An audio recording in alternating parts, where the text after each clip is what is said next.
ஓம் சாய்ராம். ஸ்ரீ சாயி பாபாவின் சாசனாமிரத திருமொழிகள் என்ற புத்தகத்தை பூஜ்ய ஸ்ரீ நரசிம்ம சுவாமிஜி அவர்கள் தொகுத்து வழங்கியுள்ளார்.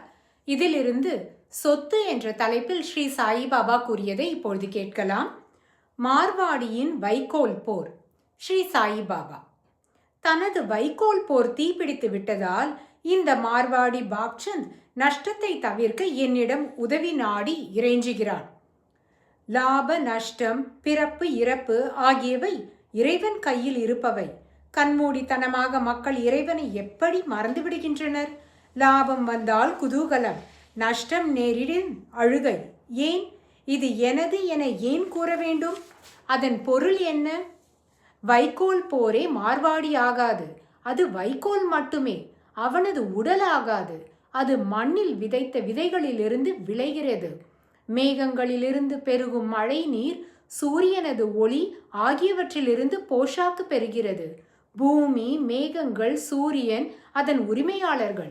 இவன் உரிமை கொண்டாடுவது ஆதாரமற்றது. இம்மூன்றிலும் உள்ளது அக்னி. அது வைக்கோல் போரை விழுங்கிவிட்டது. நாம் அதன் சொந்தக்காரர்கள் அல்ல. இறைவன் ஒரு கையால் கொடுத்து மற்றொரு கையால் எடுத்துக்கொள்கிறார்.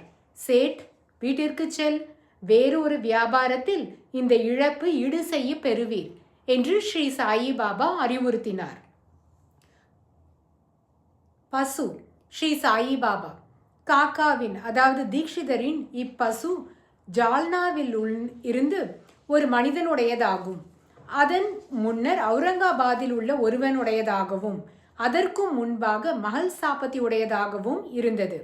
அது யாருடையது என்பதை ஆண்டவனே அறிவார். பகவானிடம் திட விசுவாசம் கொண்ட எவருடைய தேவையும் கிட்டாமற் போகாது.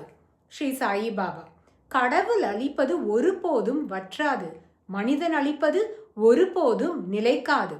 ஸ்ரீ சாயி பாபா நானா சாந்தோர்கரிடம், நானா, என்னுடையது என சொல்லிக் கொள்ளக்கூடியவை ஒரு கந்தை, ஒரு லங்கோடு அதாவது கோவணம், ஒரு கஃப்னி அதாவது டோக்கா, ஒரு பானை சில், ஒரு தகர குவளை ஆகியவையே. ஆனால் இந்த ஜனங்கள் எப்படி தாளமாட்டாமல் என்னை தொந்தரவு செய்கின்றனர், நச்சரிக்கின்றனர், குடைகின்றனர். இதை என்னவென்று சொல்வது? இதன் தொடர்ச்சியை நாளை கேட்கலாம்.